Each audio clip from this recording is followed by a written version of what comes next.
நாங்களுமே ஆராதித்து துதிக்க நீங்க இந்த கிருபைகளை காப்புக்கு நன்றி இயேசப்பா. இப்பொழுது ஆண்டவரே இந்த வார்த்தை எங்களுக்கு தாங்க, நீங்க பேசுங்க, எங்களோட இடைப்படுங்க ஆண்டவரே. இந்த மேலே சத்தத்தை நாங்கள் கேட்க ஒரு அடியை மூடி மறைத்து நீங்க வெளிப்படும்படி ஆய்ச்சிருக்கிறையா ஆண்டவரே இயேசப்பா. ஒவ்வொருவருடைய இருதயத்தை நலமாக பக்குவப்படுத்துங்க. கேட்கிறதுக்கு நாங்கள் தீங்கமுள்ளவர்களாக இருந்தோம். சத்தத்தை ஆண்டவரே கேட்டதின்படி நடந்து வாழ எங்களுக்கு கிருபை தருவீராக. இயேசுவினால் ஜெபிக்கிறோம் நல்ல பிதாவே, ஆமென் ஆமென் ஆமென். சொல்லுங்களேன். காலை ஆராதனையில நாங்கள் தியானித்ததை ஒரு ஷார்ட் அண்ட் ஸ்வீட்டா சொல்ல போறேன். சங்கீதம் 128வது அதிகாரம் 2வது வசனத்தின் படியில உன் கைகளின் பிரயாசத்தை நீ சாப்பிடுவாய், உனக்கு வாக்கியமும் நன்மை உண்டாயிருக்கும். இந்த வேத வசனத்தை வைத்து ஆண்டவர் எங்களோடு இடைப்பட்டார். அதற்காக ஆண்டவர் வந்து நம்முடைய கையின் பிரயாசங்களை ஆசீர்வதிக்கணும் அப்படின்னா ஆண்டவர் சில கண்டிஷன்ஸ் கொடுத்திருக்கிறார். முதல் வசனத்துல சொல்லப்பட்டிருக்கிறது, கர்த்தருக்கு பயந்து அவர் வழிகளில் நடக்கிறவனோ அவன் பாக்கியவான். நம்ம கர்த்தருக்கு பயப்படுகிற பயம் நம்மளுக்குள்ள இருக்கணும். அவர் காட்டுகிற பாதையில, அவர் காட்டுகிற வழிகள்ல நாம நடக்கணும். அவர் சொல்லியிருக்காரு, நான் உனக்கு போதித்து நீ நடக்க வேண்டிய வழியை உனக்கு காட்டுவேன், உண்மையிலே கண்ணை வைத்து உனக்கு ஆலோசனை சொல்லுவேன். அப்ப ஆண்டவர் தினமும் நம்ம மேல கண் வச்சிருக்கிறாரு. நம்ம தவறான பாதைக்கு நேராய் போகும்பொழுது ஆண்டவர் என்ன செய்யறாரு, நீ போகிற வழி தவறு என்பதை நமக்கு கற்றுக் கொடுத்து நமக்கு ஒரு ஆலோசனை தருகிற தேவனாய் இருக்கிறார்.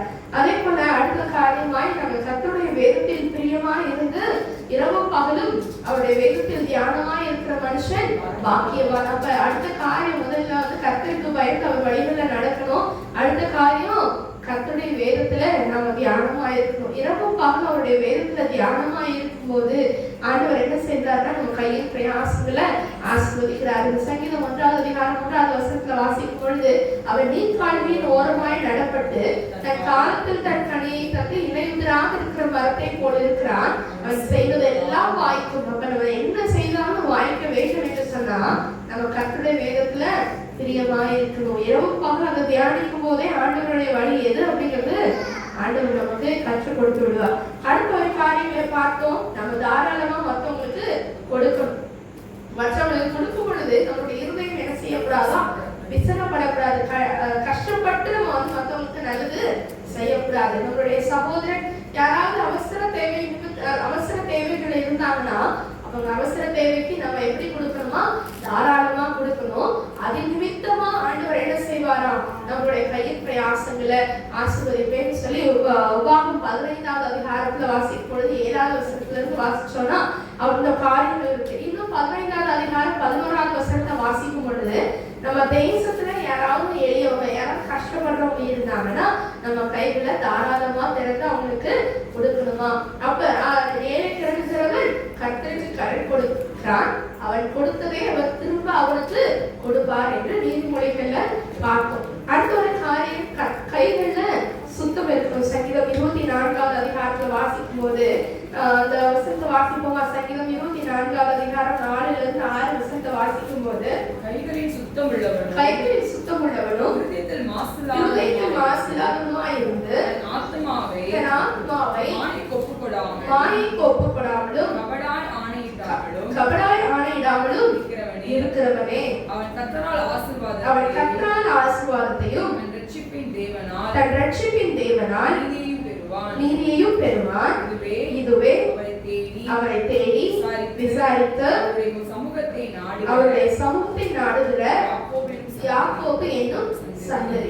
இதோடு நாங்கள் முடித்து கொண்டோம். ஏன்னா கைகள்ல சுத்தம் இருக்கணும், இருதயத்துல மாசு இல்லாம கபடாய் ஆணையிடாம இருந்தா அவன் கர்த்தரால் ஆசீர்வாதத்தையும் ரட்சிப்பின் தேவனால் நீதியையும் பெறுவான். அவங்கதான் யாரு, அவரை தேடி விசாரித்து அவருடைய சமூகத்தை நாடுகிற யாக்கோபு என்னும் சந்ததி. அப்ப இது இவ்வளவு நேரம் நம்ம என்ன பார்த்தோம் அப்படின்னா, அவருக்கு பயப்படணும், ஒரு வழிக்குள்ள நடக்கணும், கர்த்தருடைய வேதத்துல பிரியமாயிருக்கணும். கர்த்தருடைய வேதத்துல பிரியமாயிருந்தோம்னா அதுக்கடுத்து என்ன வந்துடும், நம்ம அடுத்தவங்களுக்கு நன்மை செய்கிறவர்களாய் காணப்படுவோம். கைகளில் ஒரு சுத்தம் வரும். இப்படி இருக்கும் போதுதான் இவங்கதான் யாரு, ஆண்டவர் சொல்லுகிற நம்ம இயேசுவோட பிள்ளைங்க அப்படின்னா இது எல்லாம் நம்ம கிட்ட இருக்கணும். ஆமென். நம்ம மற்றவர்கள் பார்க்கும் பொழுது என்ன சொல்லணும், இவங்க ஆண்டவரோட பிள்ளைங்க அப்படின்னு சொல்லி மற்றவர்கள் சாட்சி கொடுக்கணும். இது யாக்கோபு என்னும் சந்ததி கர்த்தரை தேடி அவரை விசாரித்து அவருடைய சமூகத்தை நாடுகிறவர்களா இருக்கணும்.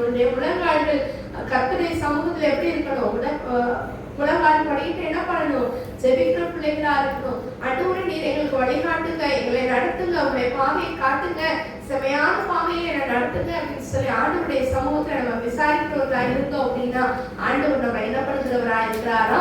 அவருடைய ஆசீர்வாதத்தை தருகிறவரா இருக்கிறார். அதற்கு உதாரணமாக பேருந்து சில நபர்களை நம்ம பார்க்க போகிறோம். முதலாவது வந்து ஆதியாகமம் 37வது அதிகாரம் 3வது வசனம் வாசிப்போமா? ஆதியாகமம் 37வது அதிகாரம் 3வது வசனம். இஸ்ரவேலின் முதிர் வயதிலே யோசேப்பு தனக்கு பிறந்ததினால் இஸ்ரவேல் தன் குமாரர் எல்லாரிலும் அவனை அதிகமாய் நேசித்து அவனுக்கு பலவர்ணமான அங்கியை சேவித்தான். அவருடைய சகோதரர் எல்லாரிலும், இந்த சம்பவம் எல்லாருக்குமே தெரியும். இங்க யாரும் நம்ம பார்க்க போகிறோம் அப்படின்னு சொன்னா யோசேப்பை குறித்து நம்ம பார்க்க போகிறோம். இந்த யோசேப்பை வந்து எப்படி கர்த்தருடைய சமூகத்துல அவன் உறவாடுகிறவனா இருந்தா, கர்த்தருக்கு பயப்படுகிற பயம் அவனுக்குள்ள இருந்ததா, அதனால அவன் ஆசீர்வாதத்தை பெற்றுக்கொண்டானா அப்படின்னு சொல்லி நம்ம இந்த காரியத்தை பார்க்க போறோம். நம்ம யாக்கோபு தான் இஸ்ரவேலுக்கு இனிமே யாக்கோபு எனப்படாமல் இஸ்ரவேல் எனப்படுவாய் என்று சொல்லி ஆண்டவர் ஆசீர்வதித்தார். அந்த இஸ்ரவேலுக்கு முதல் வயதுல யார் பிறந்தாங்க? யோசேப்பு பிறந்ததுனால கடைசி பிள்ளைங்கனாவே என்னதான் கொஞ்சம் செல்லதான யோசேப்புக்கு அடுத்து இனி ஒரு பையன் இருக்கும். இந்த யோசேப்பு அதிகமா நேசிச்சதுனால அவனுக்கு என்ன பண்றாரு? ஒரு அழகான ஒரு ட்ரெஸ் கொடுக்குறாரு.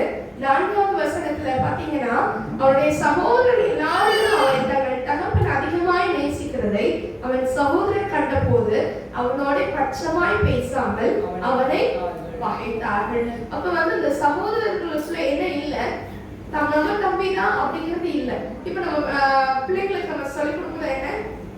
பெரிய பிள்ளைங்களுக்கு எப்பவுமே அந்த ஒரு பாசிட்டிவ்னஸ் இருக்கும். சின்ன பிள்ளைங்க வந்துட்டாங்கன்னா அப்ப என்ன சொல்றோம்? உன்னையும் நான் இப்படிதான் கொஞ்சம் உன்னையும் இப்படிதான் நாங்க நேசித்தோம். இப்ப அவன் குட்டி பையன் இல்ல அப்படி சொல்லி என்ன பண்றோம்? சொல்லிக் கொடுக்குறோம். அப்ப அதே நாளையும் அவன் குட்டி பையன் அதனால என்ன பண்ணிருப்பாரு? அப்போ ஒரு கொஞ்சம் எக்ஸ்ட்ரா என்ன பண்ணிருப்பாரு? அவர் இந்த யோசேப்பை நேசிச்சிருப்பாங்க. ஆனா இது நிமித்தமா இந்த சகோதரர்களுக்குள்ள என்ன வருது? பகைத்தார்கள். அடுத்த 5வது வசனத்துல யோசேப்பு ஒரு சொப்பனை காண்கிறான். அதோட லாஸ்ட் பார்ப்போமே. அது நிமித்தம் அவளை இன்னும் அதிகமாய் பகைத்தார்கள். அடுத்து மறுபடியும் 8வது வசனத்துல கடைசி பகுதியை பாருங்களேன். அவர் வார்த்தைகளின் நிமித்தமும் இன்னும் அதிகமாய் பகைத்தார்கள். பகைச்சாங்க, அதிகமா பகைக்கிறாங்க, இன்னும் அதிகமாய் பகைத்தார்கள். அடுத்து மறுபடியும் ஒரு சொப்பனம். இந்த பகை என்ன ஆகிறது பாத்தீங்கன்னா 11வது வசனத்துல அவன் சகோதரர் அவனே பொறாமை கொண்டார்கள். தான் சொந்த ரத்தம்ங்கிறத மறந்துட்டு அவன் மேல என்ன பண்றாங்க? பொறாமை பண்றாங்க. இப்போ ஒருத்தவங்க நம்மளை பகைக்கிறாங்க அப்படின்னா நம்மளுக்கு தெரியுமா தெரியாது? பார்த்தா தெரியும், அவங்க நடக்கையில தெரியும், பேச்சுல தெரியும், அவங்களுக்கு நம்மள பிடிக்கலங்கிறது தெரியும். அதுக்கு கீழே நம்ம பாத்தீங்கன்னா இஸ்ரவேல் என்ன பண்றாருன்னா 13வது வசனத்தை வாசிப்போமா? யோசேப்பை நோக்கி சகோதரன் சீகேமிலே ஆடுகளை மேய்க்கிறார்கள் அல்லவா, உன்னை அவர்களிடத்தில் அனுப்ப போகிறேன் வா என்றார். அவன் தோ போகிறேன் என்றான். இந்த வசனத்துல பாத்தீங்கன்னா அவனுக்கு தெரியும், யோசேப்பு கண்டிப்பா தெரியும் சகோதரர்கள் நம்மளை பகைக்கிறாங்கங்கிற விஷயம் தெரியும். ஆனா இங்க அவங்க அப்பா என்ன பண்றாங்கன்னு பாத்தீங்கன்னா வா சகோதரர்கிட்ட உன்னை அனுப்புறேன் அப்படின்னு சொல்லும் போது, இல்லப்பா அவங்களுக்கு என்ன பார்க்க பிடிக்காது, நான் சாப்பாடுலாம் எடுத்துட்டு போனா அவங்க என்ன பண்ணுவாங்க, ஏதாவது பண்ணிடுவாங்க அப்படின்னு சொல்லி என்ன பண்ணிருக்கலாம்? கட்டி கழிச்சிருக்கலாம். ஏன்னா அவனுக்கு தெரியும் அவங்க அண்ணன்மார்களுக்கு அவனை படிக்கல அப்படிங்கிறது கண்டிப்பா தெரியும். நம்மளையும் எடுத்துக்கோங்களேன், யாருக்காவது நம்ம பிடிக்கல அப்படின்னா நல்லாவே தெரியும், வித்தியாசம் தெரியும் தானே. ஆனா இங்க என்ன சொல்றாரு? இதோ போகிறேன் அப்படின்னு சொல்லிட்டு அவர் கிளம்பி போறாரு. அவன் குறிப்பிட்ட இடத்துல போய் அவங்க தேடுறாங்க, ஆனா அந்த இடத்துல இல்ல. சரி அப்பாடியா அண்ணன்மார்கள் இல்ல அப்படின்னு சொல்லி அவன் என்ன பண்ணல, திரும்ப போகல. அவன் மறுபடியும் தேடுறான். தோத்தானுக்கு போயிருக்கிறாங்கன்னு கேள்விப்படுறான், தோத்தானுக்கு போகிறான். அப்ப இந்த யோசேப்பு எப்படிப்பட்டவனாய் இருக்கிறார் அப்படின்னு சொன்னா தகப்பனுக்கு கீழ்ப்படிக்கிறவனாய் காணப்படுகிறான். யோசேப்புடைய குணம் என்னது? தகப்பனுக்கு கீழ்ப்படிகிறான். இன்னைக்கு பல நேரங்களுக்கு பெற்றோருக்கு கீழ்ப்படிகிற காரியம் ஒரு மாதிரி கசப்பா இருக்கலாம். ஆனா எபேசியர்கள் அழகாக சொல்லப்பட்டிருக்கிற பிள்ளைகளே, உங்கள் பெற்றோருக்கு கர்த்தருக்குள் கீழ்ப்படிங்கள். நீங்க உங்க வாழ்நாட்கள் நீடித்திருப்பதற்கும் பூமியில உங்களுக்கு வாழ்நாள் நீடிப்பதற்கும் உங்களுக்கு நன்மை உண்டாயிருப்பதற்கும் என்ன பண்ணுங்க? உங்க தகப்பனையும் தாயையும் அப்படின்னு சொல்லி என்ன பண்ணிருக்குது வேத வசனம் சொல்லியிருக்கு. அது எந்த வயதானாலும் என்ன செய்யக்கூடாது, தகப்பனுக்கும் தாய்க்கும் நம்ம கீழ்ப்படிக்கிறவர்களா இருக்கணும். நீங்க 60 வயசு ஆயிடுச்சு, உங்க அம்மாவுக்கு 80 வயசு ஆயிடுச்சு, வயசானவங்க கொஞ்சம் அப்படி இப்படி இருப்பாங்க. வயசானதுக்கு அப்புறம் அவங்க ஒரு குழந்தை தான் இல்ல. அப்ப அவங்க சொல்றது உங்களுக்கு ஒருவேளை ஒரு மாதிரி இருந்தாலும் என்ன செய்யணும், அவங்கள மரணம் அடிக்காதபடிக்கு. நம்ம இஸ்மாவேலோட மனைவிகள் எப்படி இருந்தாங்க, சாரி ஏசாவின் மனைவிகள், ஈசாக்குக்கும் ரெபேக்காலுக்கும் மனநோவாய் இருந்தாங்க. கரெக்டா?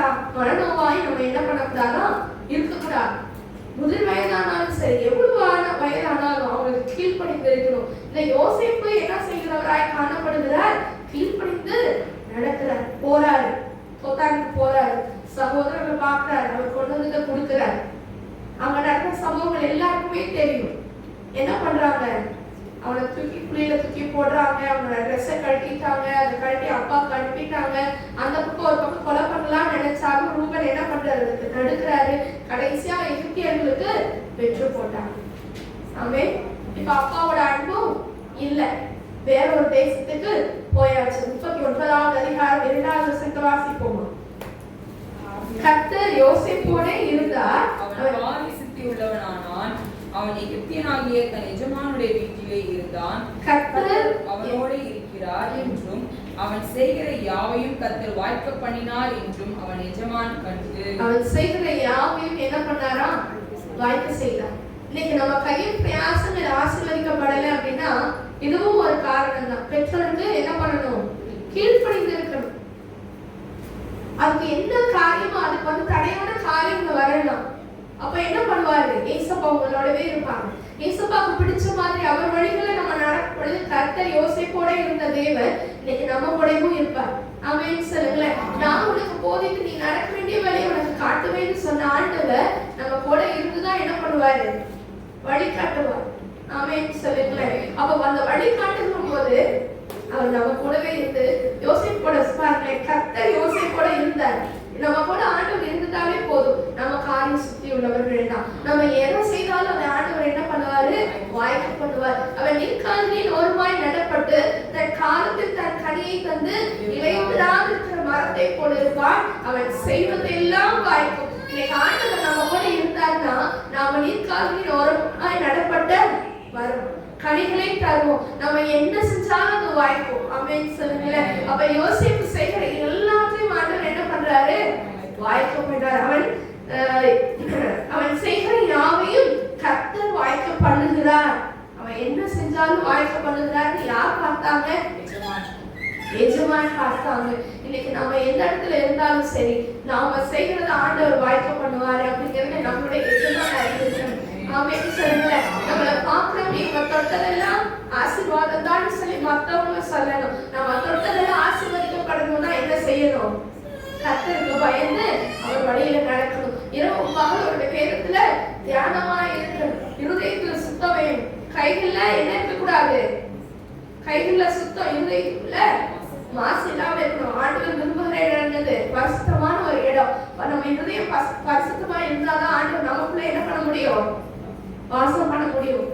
என்னுடைய அப்பா அடிக்கடி ஒரு கேள்வி கேட்பாங்க, நான் அவங்க வீட்டுக்கு வரேன், உங்க சேர் அழுக்காருதான் அந்த சேர்ல போய் உட்காருன்னு கேட்பாங்க. கரெக்டா? அப்ப நம்ம இருதயம் அழுக்கா இருந்ததுன்னா ஏசப்பாட்டி இருக்க முடியுமா? அழுக்குங்கிறது என்னது, முக்கு வழியா டஸ்ட் உள்ள போய் இருதயத்துக்குள்ள சேர அழுக்கா இல்ல, பாவம் என்கிற அழுக்கு இல்லையா? கைகள்ல சுத்தம் இல்லைன்னா அந்த அழுக்கு எங்கதான் ஒட்டும், இருதயத்துல இருக்கும். ஆண்டவரால் வந்து என்ன பண்ண முடியாது, இருதயத்துக்குள்ள வாசம் பண்ண முடியாது. கர்த்தர் சீயோனை தமக்காக தெரிந்து கொண்டு அதை அவர் என்றைக்கும் தங்கி இருக்கக்கூடிய வாசஸ்தலமாக வேண்டும் என்று விரும்பினார். இது என்றைக்கும் நான் தங்க இருக்கிற இடம், இதை நான் விரும்பினபடியால் இங்கே வாசம் பண்ணுவேன். ஆண்டவர் விரும்புகிற இடமா நம்முடைய இருதயம் இருக்கணும். நாமளே நம்முடைய வீடு சுத்தமா இருக்கணும். நம்ம ஒரு மனுஷன் நினைக்கும் போது ஆண்டவர் அவர் தங்கி இருக்க வேண்டிய வீட்டை எப்படிதான் எதிர்பார்க்கிறாரு, சுத்தம் உள்ளவங்களா எதிர்பார்க்கிறார். அப்ப நம்ம சுத்தம் உள்ளவங்களா இருந்தா நம்ம செய்கிற எல்லா காரியமும் என்ன பண்ணும், வாய்க்க பண்ணுவார். அப்ப மத்தவங்க பார்த்துட்டு இந்த பிள்ளைக்கு என்ன செஞ்சாலும் அது என்ன இருக்கும், அங்க ஒரு செழிப்பு இருக்கும். இந்த பிள்ளை தொட்டதெல்லாம் பண்ணா அங்கே சொல்லணும், மற்றவங்க சொல்லணும். யோசேப்புடைய எஜமான் காண்கிறார். அங்கேயும் என்ன இருக்கு? ஒரு சோதனை வருகிறது. யோசேப்பு ரொம்ப அழகான ஒரு பையன். எஜமானுடைய மனைவி அவன் மேல என்ன பண்ணுகிறார்? கண் போடுகிறார். 9வது வசனத்துல வாசிப்போமா? 39வது அதிகாரம் 9வது வசனம். இந்த வீட்டிலே என்னிலும் பெரியவன் இல்லை. அவருடைய நீ அவருடைய மனைவியாய் இருக்கிறபடியால் உன்னை தவிர வேறொன்றையும் அவர் எனக்கு விலக்கி வைக்கவில்லை. இப்படி இருக்க நான் இத்தனை பெரிய பொல்லாங்குக்கு உடன்பட்டு தேவனுக்கு விரோதமாய் பாவம் செய்வது எப்படி? அப்ப முதலாவது காயம் தகப்பனுக்கு கீழ்ப்படுத்தா, அடுத்தது கர்த்தருக்கு பயப்படுகிற பயம் அவனுக்குள்ள இருந்துச்சு. தேவனுக்கு விரோதமா நான் எப்படி பாவம் செய்வேன்? அவன் அந்த இடத்துல பாவம் செஞ்சா யாருக்குமே தெரியாது, வீட்டுல யாருமே இல்லதான். ஆனா அவன் சொல்றான், தேவனுக்கு விரோதமா பாவம் செய்வது எப்படி? அது நிமித்தமா மறுபடியும் ஒரு பனிஷ்மெண்ட். நாங்க தகப்பனுக்கு கீழ்ப்படிந்தது தான், அது நிமித்தமா ஒரு காரியத்தை சந்திக்கிறோம். சகோதரர்கள் பகைக்கிறாங்க, இல்ல ஒரு காரியத்தை பார்க்கிறோம். இந்த இடத்துல தேவனுக்கு விரோதமா பாவம் செய்யாதபடி ஓடுறான். அது நிமித்தமாவும் என்னதான் வந்தது? பாடுகளுக்குள்ளாக போனாங்க. அதே 9வது அதிகாரம் 21வது வசனத்தை வாசிச்சோம். கர்த்தரோ யோசேப்போட இருந்து அவன் மேல் கிருபை வைத்து சிறைச்சாலை தலைவனுடைய தயவு அவனுக்கு கிடைக்கும்படி செய்தார். ஆமென் சொல்லுங்களேன். எது நடந்தாலும் சரி கர்த்தர் யோசேப்போட இருந்தார். ஆமென். அவன் சிறைச்சாலைக்குள்ள போனாலும் கர்த்தர் யோசேப்போட இருந்தார். அவன் குழிக்குள்ள இருந்தாலும் கர்த்தர் யோசேப்போட இருந்தார். ஏன் தெரியுமா? அவருடைய இருதயத்துல என்ன இல்ல? மாசு இல்ல. அவர் கைகள் சுத்தமுள்ளதா இருக்கிறது. எஜமானுக்கு வேலை செய்கிறார். வாங்கின சம்பளத்துக்கு என்ன? அவங்க வீட்டிலே அவன் அதிகாரி. அவன் வாங்கினதுக்கு உண்மையுள்ளவனாக இருந்தான். கையில சுத்தம். ஆமென் சொல்லுங்களேன். கவராய் ஆணையிடல். ஏன்னா ஆண்டவர் பார்த்து கொண்டிருக்கிறார். நான் தேவனுக்கு விரோதமா பாவம் செய்வது எப்படி? நம்ம தேவனுக்கு விரோதமாய் பாவம் செய்ய கர்த்தரோ அவன் எல்லாராலே ஒதுக்கப்பட்டாலும் தனிமையில விடப்பட்டாலும் அவன் தனிமையாய் இல்லை. யார் அவனோடு கூட இருந்தார்? கர்த்தரோ யோசேப்போட இருந்தார். 23வது வசனத்தை வாசிக்கும் போது கர்த்தர் அவனோடு இருந்தபடியினாலும் அவன் எதை செய்தானோ அதை கர்த்தர் வாய்க்கப்படினபடியினாலும் அவன் வசமாயிருந்த யாதொன்றையும் குறித்து சிறைச்சாலை தலைவர் விசாரிக்கவில்லை. சிறைச்சாலை தலைவர் அப்படின்னு சொன்னாலே என்ன பண்ணுவாங்க? ஒரு காரியத்தை ஒப்புவித்தாலும் என்ன பண்ணுவாங்க? ரெக்கார்ட் கேட்பாங்க, கரெக்டா? ஆனா சிறைச்சாலை தலைவனுக்கு தெரிஞ்சது கர்த்தர் யோசேப்போட இருக்கிறார். ஆமென் சொல்லுங்க பார்க்கலாம். இன்னைக்கு நம்மள பார்க்கிற யாரா இருந்தாலும் சரி, அவங்களுக்கு தெரியணும் கர்த்தர் இந்த பிள்ளையோட இருக்கிறார், கர்த்தர் இந்த மகனோடு இருக்கிறார், கர்த்தர் இந்த மகனோடு இருக்கிறார் அப்படிங்கறத மற்றவங்களுக்கு தெரியற அளவுக்கு நம்ம வாழ்க்கை இருக்கணும். அவன் எதை செய்தாலும் ஜெயில என்ன செஞ்சிருப்பாரு நமக்கு தெரியாது. ஆனா அவன் எதை செய்தானோ அதை கர்த்தர் வாய்க்க பண்ணினார்.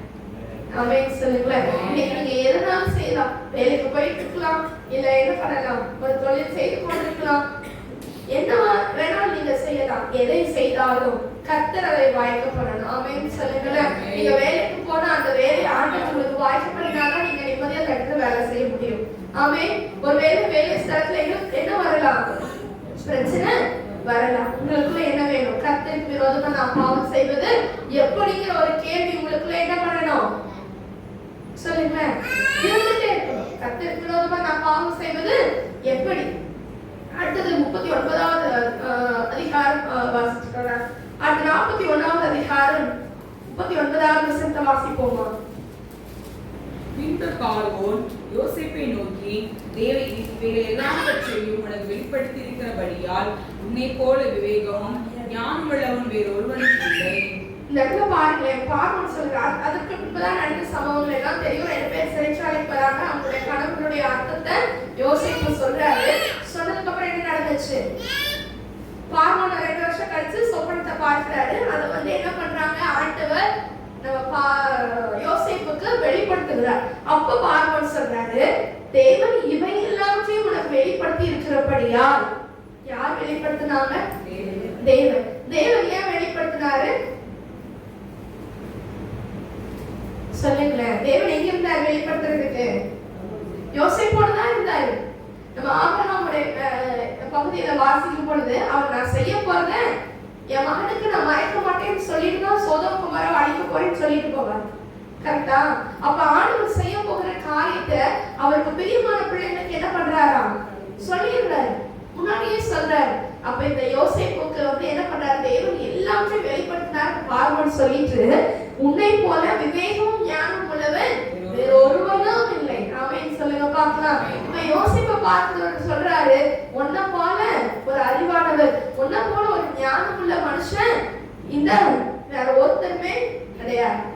கர்த்தருக்கு பயப்படுதலே வசனத்தை சொல்லுங்க பார்க்கலாம். சின்ன பிள்ளைங்களா, கர்த்தருக்கு பயப்படுதலே ஞானத்தின் ஆரம்பம். இந்த ஞானம் எங்கிருந்து வந்துச்சு? யோசேப்பு கர்த்தருக்கு பயந்தது நிமித்தமாய் பரத்திலிருந்து அவருக்கு கொடுக்கப்பட்ட ஒரு ஞானம். ஒருவருக்கும் கொடுக்கப்படாத ஞானம் யோசேப்புக்கு ஏன் வந்தது? அவருக்குள்ள ஒரு கர்த்தருக்கு பயப்படுகிற பயம் இருந்தது. கர்த்தருக்கு பயந்து அவன் வழிகளில் நடக்கிறவன் எவனோ அவன் பாக்கியவான். உன் கைகளின் பிரயாசத்தை நீ சாப்பிடுவாய், உனக்கு பாக்கியம் நன்மையும் உண்டாயிருக்கும். அப்ப இவ்வளவு நாள் யோசிப்பு எந்தெந்த இடத்துல எல்லாம் இருந்தாரோ அந்த இடத்துல எல்லாம் ஆண்டவர் அவருக்கு ஞானத்தை கொடுத்திருந்தா கர்த்தருக்கு பயப்படுகிற பயம் அவருக்குள்ள இருந்துச்சு. ஆமென் ஆமென் சொல்லுங்களேன். அப்ப எந்த சூழ்நிலைனாலும் நம்மளுக்குள்ள என்ன வேணும்? நம்ம கையின் பிரயாசங்கள் இன்னும் ஆசீர்வதிக்கப்படலை அப்படின்னா நம்ம ஏதோ ஒரு இடத்துல என்ன பண்ணிட்டு இருக்கோம், தப்பு பண்றோம். ஒருவேளை நம்ம பெற்றவங்களுக்கு என்ன பண்ணலாம், கீழ்ப்படியாம இருக்கலாம். அவங்களுக்கு வயசாயிடுச்சு, அவங்களுக்கு ஒண்ணும் தெரியலங்கிற வார்த்தைய சொல்லல. ஆண்டவருக்கு அது பிடிக்காது. யோசேப்பு அதை சொல்லல. ஆமென். யாக்கோபுக்குமே தெரிந்திருக்கும், மற்ற பசங்க எல்லாம் இவங்க என்ன பண்றாங்க மறைக்கிறாங்கிறது யாக்கோபுக்குமே தெரிந்திருக்கும். ஆனாலும் அவர் அனுப்புகிறார், இவர் கீழ்ப்படிந்தார். அந்த இடத்துல கீழ்ப்படியில முரட்டு பிடிச்சிருந்தா இந்த நாட்கள்ல யோசேப்புக்கு அந்த வாழ்க்கை கிடைச்சிருக்குமா? எகிப்துல அரண்மனை அதிபதியா இருந்திருப்பாரா? இருந்திருக்கவே முடியாது. ஆமென். அங்க கீழ்ப்படுத்தார். அந்த ஒவ்வொரு பாதையும் கர்த்தருக்கு பயப்படுகிற பயம் இருந்தது. கர்த்தர் அவன் செய்கிற எல்லாத்தையும் காரிய சக்தி உள்ளவன் ஆக்கினார். ஆமென். 41வது அதிகாரம் 41வது வசனத்தை வாசிப்போமா? பின்பு பார்வோன் யோசேப்பை நோக்கி, எகிப்து தேசம் முழுமைக்கும் உன்னை அதிகாரியாக்கினேன் என்று சொல்லி பார்வோன் தன் கையில் போட்டிருந்த தன் முத்திரை மோதிரத்தை கலற்றி அதை யோசேப்பின் கையிலே போட்டு மெல்லிய வஸ்திரங்களை அவனுக்கு உடுத்தி பொன் பணியை அவன் கழுத்திலே அவனுக்கு அது முன்னத்த நாள் வரைக்குமே தெரிஞ்சிருக்காரு. யோசேப்பு நாளைக்கு நேரம் நம்ம நல்ல ட்ரெஸ் போட்டு போன் பழைய தெரிஞ்சிருக்காரு. யோசேப்புக்கு தெரிஞ்சிருக்காரு. யோசேப்பு பார்வோன் வரதுக்கு முன்னாடி என்ன பண்றாங்க, ஷேப் பண்ணி எல்லாம் ட்ரெஸ் எல்லாம் போட்டு கூட்டிட்டு வராங்க. அதுக்கு பின்பதாக பாத்தீங்கன்னா ஆண்டவர் நினைத்த காரியத்தை என்ன பண்ணுவார், மாறுதலா முடிவு பண்ணுவார். இது யோசேப்பை குறித்து வைக்கப்பட்ட ஒரு தரிசனம். ஆமென். அப்ப இந்த இடத்துல பாத்தீங்கன்னா நான் எகிப்து தேசம் முழுவதும் என்ன பண்றேன், அதிகாரியாக முத்திர மோதிரத்தை கலற்றி என்ன பண்றாரு போட்டு போயிட்டார்.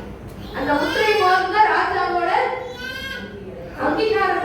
இப்ப யாரு ராஜா? யோசேப்பு தான் ராஜா. 42வது அதிகாரம் 18வது வசனத்தை வாசிப்போமா? 3ஆம் நாளிலே யோசேப்பு அவர்களை நோக்கி, நான் தேவனுக்கு பயப்படுகிறேன். இந்த இடத்துல அடுத்த சகோதரர்கள்லாம் வந்துட்டாங்க. அந்த இடத்துல அவன் சொல்றான், அதுக்கு முன்பதாக நடந்த ஒரு காரியங்கள்லாம் இருக்கு. சகோதரரை பார்த்து நீங்க வேலைக்காரர் தான் அப்படின்னு சொல்லிட்டு அண்ணமார்களுக்கெல்லாம் இவர் அடையாளமே தெரியல. ஏன்னா சாதாரண ஒரு பலவர்னு அவங்க பார்த்தவங்க அவர் ராஜவஸ்திரத்தை தரிக்கிறாங்க, அடையாளம் தெரியுமா? எல்லாருக்குமே நல்லா பொன் சாலை பண்ணி முத்திரை மோதிரம் அது இதுனா எப்படி வாய்ப்பே இல்லை, தப்பி கண்டுபிடிக்கவே முடியல. ஆனா அவர் கொஞ்சம் கடினமா என்ன பண்றாரு, பேசுறாரு. ஏன்னா இன்னும் தம்பியும் அப்பாவும் எப்படி இருக்கிறாங்கிற விஷயம் அவருக்கு தெரியும். அப்ப அவர் சொல்றான், நான் என்ன பண்றேன், நான் கர்த்தருக்கு பயப்படுகிறவன்.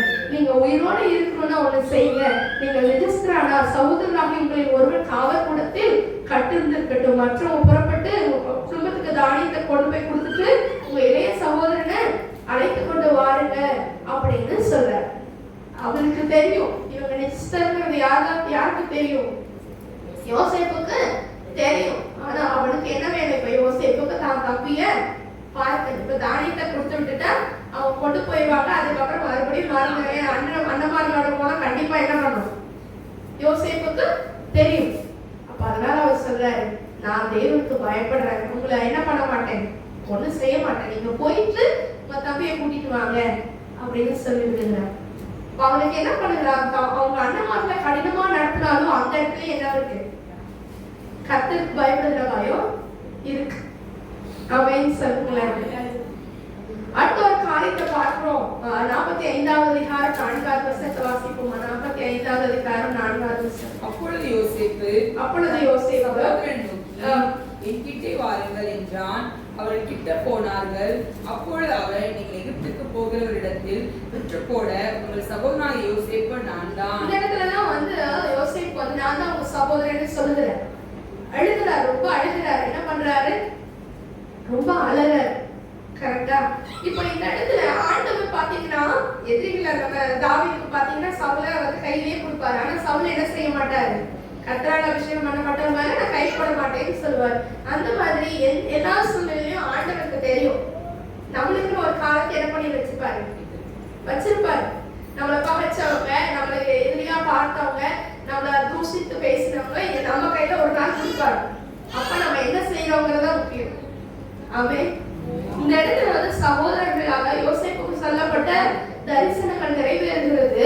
இங்க யோசேப்பு சொல்றாரு, என்ன சொல்றாரு, நான் தான் யோசேப்பு. நான் தான் யாரு, யோசேப்பு உங்க தம்பி தான். நீங்க வித்து போட்ட உங்க தம்பி நான் தான். அப்படி எப்படி இருந்திருக்கும், இல்ல கொடுமைப்படுத்தின அண்ணன்மார்களுக்கு எப்படி இருந்திருக்கும். 5வது வசனத்துல சொல்றாரு, என்னை இவ்விடத்தில் வரும்படி விற்று போட்டதுனால நீங்க என்ன பண்ணாதீங்க, கவலைப்படாதீங்க, சஞ்சலப்படாதீங்க. அது உங்களுக்கு விசிரமா இருக்கவும் வேண்டாம். ஜீவரட்சணை செய்யும்படிக்கு தேவன் என்னை உங்களுக்கு முன்னே அனுப்பினார். ஆமென் சொல்லுங்க பார்க்கலாம். இந்த இடத்துல சொல்லுகிறார், அவருக்குள்ள ஒரு மன்னிக்கிற குணத்தை ஆண்டவர் வைத்திருக்கிறார். யோசேப்போட குணாதிசயங்களை முதல்ல என்ன பார்த்தோம், தகப்பனுக்கு கீழ்ப்படிந்திருந்தார். அடுத்தது கர்த்தருக்கு பயப்படுகிற பயம் அவரோட இருந்துச்சு. கர்த்தருக்கு விரோதமான பாவத்தை என்ன செய்யல, கர்த்தருக்கு விரோதமா அவர் பாவம் செய்யவே இல்லை. அடுத்த ஒரு காரியம், கர்த்தருக்கு பயந்ததுனால கர்த்தருக்கு பயந்து நடந்ததுனால என்ன வந்தது, ஞானத்தை ஆண்டவர் கொடுத்தார். கர்த்தருக்கு பயப்படுதலே ஞானத்தின் ஆரம்பம் என்ற வசனத்தை அவருக்கு என்ன பண்ணிருக்கு, தெரிஞ்சிருக்கு. அந்த ஞானத்தை பெற்றுக்கொண்டார். அடுத்தடுத்து என்ன செய்யணுங்கிறதா யோசிச்சாரு. அவர் அந்த குழியில் இருக்கும்போது நம்மளை இப்படி பண்றவங்க எப்படியாவது பழிவாங்கன்னு அவர் யோசிக்கல. ஆமென் சொல்லுங்களேன். அடுத்தது என்ன நடந்தது, சிறைச்சாலைக்கு போகும்பொழுது இந்த அம்மாவை நம்ம வெளியில வந்து என்ன பண்ணணும்னு யோசிக்கவே இல்லை. அவன் ராஜாவானதுக்கு அப்புறம் அந்த சம்பவங்களை அவன் நினைச்சு கூட பார்க்கல. கரெக்டா? இப்போ வந்து அவனுக்கு அந்த அதிகாரம் கொடுக்கும் போது என்ன ஒரு நம்மளா இருந்தா, நான் பண்ணாத தப்புக்கு நான் என்ன பண்ணினேன், இத்தனை வருஷம் ஜெயில இருந்தேன், அப்ப அந்த தப்பு பண்ணவங்கள தூக்கி ஜெயில போடுங்கன்னு என்ன பண்ணல, அவர் அதிகாரத்தை அதற்காக பயன்படுத்தல, ஞானவானா இருந்தார். ஆமென் சொல்லுங்களேன். மற்றவர்களுக்கு நன்மை உண்டாகும்படியான வாழ்க்கையை அவர் வாழ்ந்தார். அடுத்ததா மன்னிக்கிற குணத்தை ஆண்டவர் என்ன பண்ணியிருந்தாரு, கொடுத்திருந்தார். அன்னைமார்கள் செஞ்சது பெரிய பாவம் தான். ஆனா என்ன சொல்ல, நீங்க அதுக்காக என்ன பண்ணாதீங்க, குற்ற உணர்ச்சி உங்களுக்கு வேண்டாம். ஆண்டவர் தான் என்ன பண்ணிருக்காரு, இங்க அனுப்பினார். அந்த அண்ணன்மார்களுக்கு அதை ஏற்றிருக்க முடியாது. ஆண்டவராட அவங்க அனுப்பினாங்க, நாங்க தான் உன்னை என்ன பண்ணோம், கஷ்டப்படுத்தி உன்னை என்ன பண்ணோம், அடிச்சு துன்புறுத்தி வித்து போட்டோம். அந்த 20 வெள்ளி காசை நாங்க ஊதாரித்தனமா செலவு பண்ணோம், எப்படியோ செலவு பண்ணிட்டாங்க இல்ல. அப்படி எல்லாம் அந்த அண்ணன்மார்களுக்குள்ள மனசுல ஓடி இருப்பான். ஆனா இவர் இந்த யோசேப்போட பெருந்தன்மை எப்படி, ஆண்டவர் தான் என்னை அனுப்பியிருக்காரு. அதனால நீங்க என்ன பண்ணாதீங்க, ஃபீல் பண்ணாதீங்க. அவன் பகைத்தவர்களுக்கும் என்ன பண்றாரு, நன்மை செய்கிறவர், மன்னிக்கிறார் முதல்ல. அடுத்து 47வது அதிகாரம் 12வது வசனத்தை வாசிப்போமா. யோசேப்பு தன் தகப்பனையும் தன் சகோதரனையும் தன் தகப்பனுடைய குடும்பத்தார் அனைவரையும் அவரவர்கள் குடும்பத்துக்கு தக்கதாய் ஆகாரம் கொடுத்து ஆதரித்து வந்தார். அவரவர் குடும்பத்துக்கு தக்கதாய் என்ன பண்றாரா, ஆதரித்து வந்தார். பகைத்தவர்களுக்கு இப்ப என்ன பண்ணிட்டு இருக்கிறாரு, சாப்பாடு போட்டுட்டு இருக்காரு இல்லையா. அங்க அவன் குளிட்டு இருக்கும் போது இவங்க என்ன செஞ்சுட்டு இருக்காங்க வெளியில, யோசித்து பாருங்களேன். அவன் கதறிட்டாங்க. கடைசி அதிகாரத்தை பார்க்கும்போது அவன் கெஞ்சினானேன்னு சொல்லி அவன் சகோதரர்களே சொல்லுவாங்க. அவன் அந்த குழியில இருந்து அண்ணா என்ன வெளியில எடுத்துங்க கெஞ்சிட்டு இருக்கும் போது அண்ணன் என்ன செஞ்சுட்டு இருந்தாங்க, சாப்பிட்டு இருந்தாங்க. இன்னைக்கு அவங்க சாப்பிடுறதுக்கு ஆண்டவர் யோசேப்பு வச்சிருக்கிறார். ஆமென் சொல்லுங்க பார்க்கலாம். இன்னைக்கு நீங்க உங்க குடும்பத்தாரால் அற்பமா என்ன பட்டிருக்கலாம், உங்க குடும்பத்தாரால் ஒதுக்கப்பட்டிருக்கலாம், உங்களுக்கு வர கொடுக்க வேண்டிய காரியத்தை கொடுக்காம கூட இருந்திருக்கலாம். ஆனா உங்களை கொண்டு அவங்களை ஆண்டவர் போஷிக்க வைப்பார். ஆமென் சொல்லுங்களேன். அவங்க அவசர தேவைகள் இருக்கும்போது நம்ம கையை தாராளமா நம்ம என்ன பண்ணணும், கொடுக்க வேண்டிய காலையில பார்த்தோம் இல்லையா, என்ன பண்ணணும், அவங்க அவசரத்தின் நிமித்தமா இருக்கும்போது நீ அவங்களுக்கு அந்த வசனத்தை வாசிப்போம். உபாகமம் 15வது அதிகாரம் 7வது வசனம். உன் தேவனாகிய கர்த்தர் கர்த்தர் உனக்கு கொடுக்கும் தேசத்தில் எந்த வாசலிலோ சகோதரன் எளியவனான ஒருவன் இருந்தால், எளியவனாகிய உன் சகோதரனுக்கு உன் இருதயத்தை நீ கடினமாக்காமலும் உன் கையை மூடாமலும் அவனுக்கு உன் கையை தாராளமாய் திறந்து அவனுடைய அவசரத்தின் நிமித்தம் அவனுக்கு தேவையானதை கடன் கொடுப்பாயாக. இந்த இடத்துல அழகாய் சொல்லப்பட்டிருக்குது, இருதயத்தை என்ன பண்ணாது, கடினமாக்காது. நம்ம யோசேப்பு என்ன செய்யல, இருதயத்தை கடினமாக்கல. உன் கையை என்ன பண்ணாத, மூடாமலும். அப்ப யோசேப்பு என்ன செஞ்சாரு, கையை மூடினாரா, மூடல. அடுத்தது அவனுக்கு உன் கை தாராளமாய் திறந்து அவனுடைய அவசரத்தின் நிமித்தம் அவனுக்கு தேவையானதை கடன் கொடுப்பாயாக. அதே இதுல பாத்தீங்கன்னா 10வது வசனத்துல, இது நிமித்தமாக உன் தேவனாகிய கர்த்தர் உன்னுடைய எல்லா கிரியைகளிலும் நீ கையிட்டு செய்யும் எல்லா காரியங்களிலும் உன்னை யோசேப்புக்கு ஆசீர்வாதம் எப்படி வந்துச்சு, அவன் இருதயத்தை கடினப்படுத்தல, தாராளமாய் கொடுத்தான். ஆமென் சொல்லுங்களேன். சகோதரர்கள் கஷ்டப்படும் பொழுது நம்ம இருதயத்தை என்ன பண்ணக்கூடாது, கடினப்படுத்தக்கூடாது. அவங்களுக்கு தாராளமா கொடுத்தா அது நிமித்தம் ஆண்டவர் என்ன பண்ணுவாரா, நம்ம கையில ஆசீர்வதிப்பார். அது நிமித்தம் ஆண்டவர் யோசேப்பு கையில வந்து அந்த எகிப்தின் ராஜாவுக்கு தெரியும் யோசேப்பு என்ன செஞ்சாலும் என்ன பண்ணுவாரு, ஆண்டவர் ஆசீர்வதிப்பார். அவனுக்கு ஒரு சின்ன தொழிலை கொடுத்தா அந்த தொழில ஆண்டவர் ஆசீர்வதிப்பாருன்னு தெரியும். ராஜா விவரமானவர் தான். இந்த தேசத்தையும் அவன் கையில கொடுத்தாரு. ஆமென். அவன் கையில கொடுக்கப்பட்ட அந்த தேசத்தை தேவன் ஆசீர்வதித்தார். ஆமென். மற்ற இடங்கள்ல இருந்து எல்லாம் என்ன பண்றாங்க, தானியத்துக்காக வர்றாங்க. மற்ற இடங்கள்ல இருந்து எல்லாம் வந்து என்ன பண்ணிக்கிறாங்க, கானானிலிருந்து வராங்க. அந்த தேசத்துல இருந்த ஜனங்கள் ஒவ்வொன்னா கொடுத்து கொடுத்து கொடுத்து கடைசியா பாத்தீங்கன்னா நிலம் வரைக்கும் என்ன பண்றாங்க, அந்த ஒரு காரியத்தையும் பாத்தீங்கன்னா வருஷம் ஓடிக்கிட்டே இருக்கு. இவங்க தானியத்தை கொடுக்குறாங்க, அவங்க கிட்ட இருக்கிற காசெல்லாம் செலவழிச்சு முடிஞ்சதுக்கு அப்புறம் வந்து சொல்றாங்க, எங்க இருக்கிற பைசாலாம் முடிஞ்சிருச்சு. அடுத்த மிருக ஜீவங்களை கொடுத்தாங்க, அதுவும் முடிஞ்சிருச்சு. இப்ப என்ன சொல்றாங்க, இவங்க கொடுத்தது என்ன ஒண்ணுமே இல்லை, நாங்க இருக்கோம், எங்களோட நிலம் இருக்கும். உடனே என்ன பண்றாரு, நம்ம யோசேப்பு பாத்தீங்கன்னா, சரி அப்ப உங்க நிலத்தை கொடுத்துட்டு என்ன பண்ணுங்க, நீங்க தானியத்தை வாங்கி கொடுங்க. அதே மாதிரி எல்லா ஜனங்களும் நிலத்தை என்ன பண்றாங்க, அரசாங்கத்துக்கு கொடுக்குறாங்க. இப்ப இது எல்லாமே யாருக்கு சொந்தமாகுது, பார்வோனுக்கு. ஒரு தேசம் முழுவதும் என்ன பண்றார், சுதந்திரிக்கிறார். அடுத்து அதுல ஒரு நல்ல காரியத்தை செஞ்சாரு. 47வது அதிகாரம் 22வது வசனத்தை வாசிப்போமா. ஆசாரியனுடைய நிலத்தை மாத்திரம் அவன் கொள்ளவில்லை, ஆசாரியனுடைய நிலத்தை மாத்திரம் அவன் கொள்ளவில்லை. அந்த இடத்துல என்ன பண்றாரு, கர்த்தருக்கு பயப்படுற பயம் இருந்துச்சு. யாருடைய நிலத்தை அவன் எடுத்துக்கொள்ளல, ஆசாரியரோட நிலத்தை எடுத்துக்கொள்ளவே இல்லை. கர்த்தருக்கு பயப்படுகிற பயம். ஆசாரியனுக்குள்ளதை என்னதான் பண்ணணும், ஆசாரியனுக்கு கொடுக்கணும். அதுல நம்ம இருந்தையும் என்ன பண்ணக்கூடாது, பேசுங்கள, அதுலயும் நம்ம இருந்தையும் என்ன செய்யக்கூடாது, விசனப்படக்கூடாது. ஆபிரகாம் அவன் என்ன பண்றான், எல்லாவற்றிலும் தசமபாகம் கொடுத்தான். ஆமென். ஆபிரகாமை தேவன் ஆசீர்வதித்திருந்தாரா, சொல்லுங்க பாக்கலாம். ஆபிரகாம் ஆசீர்வதித்தாரா இல்லையா? 24வது ஆதியாகமம் 24வது அதிகாரம் 1வது வசனத்தை வாசிங்களேன். ஆபிரகாம் வயது சென்று முதிர்ந்தவனானான், கர்த்தர் ஆபிரகாமை சகல காரியங்களையும் ஆசீர்வதித்து வந்தார். ஆபிரகாம் வயது சென்று முதிர்ந்தவனான போது கர்த்தர் என்ன பண்றாரா, சகல காரியங்களையும் ஆசீர்வதித்திருந்தார். அவன் சந்ததியில் வந்தவன் தான் இந்த யோசேப்பு. ஆசாரியருடைய நிலத்தை என்ன பண்ணல, எடுத்துக்கொள்ளல. அது ஏற்கனவே கொடுக்கப்பட்டது, ஆசாரியர்களுக்கு என்று கொடுக்கப்பட்டது. அது மானியமா வச்சு என்ன பண்றாங்களா, அவங்க போஷித்துக் கொண்டிருக்காங்க. ஆமென். அப்ப அவங்களுக்கும் ஜீவனம் பண்ணுவதற்கு ஏற்ற தானியம் என்ன பண்ணுது, கொடுக்கப்பட்டு இருக்கு. அடுத்து இன்னொரு காரியத்தை வாசிப்போம். 50வது அதிகாரம் 19வது வசனத்துல 21வது வசனம். யோசேப்பு அவர்களை நோக்கி, பயப்படாதிருங்கள், நான் தேவனா? நீங்கள் எனக்கு தீமை செய்ய நினைத்தீர்கள். தேவனோ இப்பொழுது நடந்து வருகிறபடியே வெகு ஜனங்களை உயிரோடு காக்கும்படிக்கு அது நன்மையாக முடிய பண்ணினார். எப்படி முடிய பண்ணாரு? நன்மையாக முடிய பண்ணினார். ஆதலால் பயப்படாதிருங்கள், நான் உங்களையும் உங்கள் குழந்தைகளையும் பராமரிப்பேன் என்று அவர்களுக்கு ஆறுதல் சொல்லி அவர்களுடைய பட்சமாய் பேசினார். அவர்களுக்கு ஆறுதல் சொல்லி, நான் உங்களை பார்த்துக்கிறேன், பயப்படாதீங்க, நான் உங்களை பராமரிப்பேன். உங்களை மாத்திரம் இல்ல, உங்க குழந்தைங்களையும் நான் என்ன பண்றேன், பராமரிப்பேன்னு சொல்லிட்டு பட்சமாய் பேசினான்.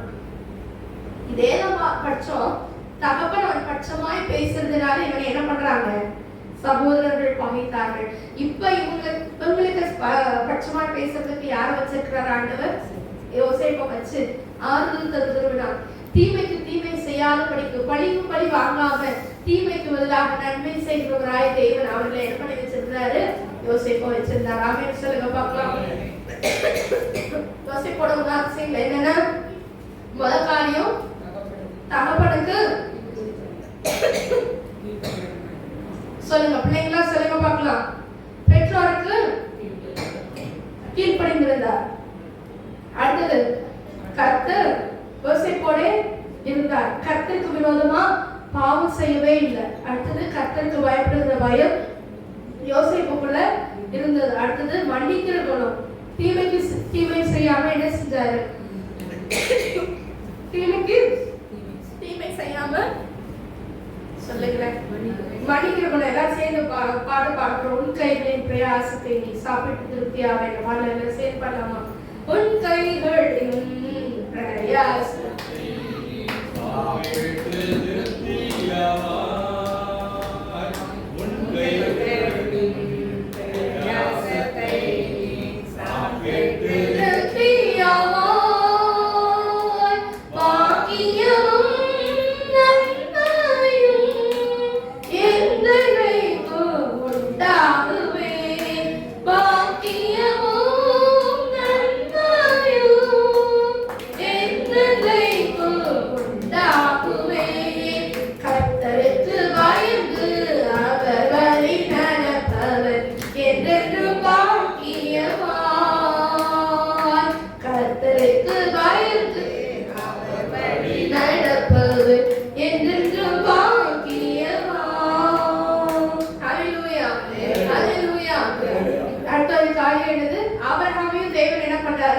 சகல விதத்திலே ஆசீர்வதித்திருந்தார். ஆபிரகாம் அப்படி என்ன செஞ்சார் பாத்தீங்கன்னா, ஆதியாகமம் 26வது அதிகாரம் 4வது வசனத்தை வாசிப்போமா?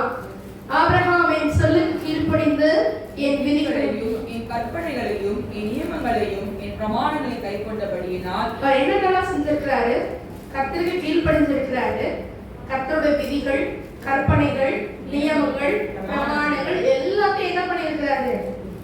ஆபிரகாம் கை கொண்டவராய் காணப்படுகிறார். அதனால ஈசாக்கு கிட்டதான் இது ஆபிரகாம் பத்தி யார் சொன்னது? ஆண்டவர் ஈசாக்கோட பேசும்போது உன் அப்பா என்ன பண்ணாரு? இப்படி கீழ்ப்படுத்தாரு. அதனால நான் என்ன பண்ண போறேன்? ஒன்னு நான் ஆசீர்வதிக்க போறேன். ஆமென். நம்ம யோசேப்புடைய காரியங்களை என்ன பண்றாரு? ஆண்டவர் அவனை ஆசீர்வதித்தார். அவருடைய தேசம் முழுவதையும் ஆசீர்வதிக்கிறார். இங்க ஆபிரகாம் கீழ்ப்படிஞ்சதுனால ஈசாக்கு கிட்ட சொல்றாரு, உங்க அப்பா இப்படி எல்லாம் செஞ்சதுனால நான் என்ன பண்ண போறேன்? ஒன்னு ஆசீர்வதிக்க போறேன். உங்க பிள்ளைங்களுக்கு ஆசீர்வாதம் சேர்த்து வைக்கணும்னா நீங்க கர்த்தருக்கு பயப்படுகிற பயம் உங்களுக்குள்ள இருக்கணும். அவர் வழிகள்ல நடக்கணும். இரவும் பகலும் அவருடைய வேதத்துல தியானமா இருக்கணும். உங்களை பார்த்து உங்க பிள்ளைங்க என்ன பண்ணணும்? கற்றுக்கொள்ளணும். காலையில நான் சொன்னேன், எங்க பாட்டியை பார்த்து நாங்க என்ன பண்ணோம்? கற்றுக்கொண்டோம். வேதத்தை வாசிக்க கற்றுக்கொண்டோம். அதுல ஆர்வமா இருக்க கற்றுக்கொண்டோம். ஆமென். அப்ப ஈசாக்கு எப்படி நடந்தார்? ஈசாக்கும் அவங்க அப்பா மாதிரியே நடந்து கொண்டார். கீழ்ப்படிஞ்சார். ஆமென் சொல்லுங்களேன். ஈசாக்கு ஆதியாகமம் 26வது அதிகாரத்தை பார்த்தீங்கன்னா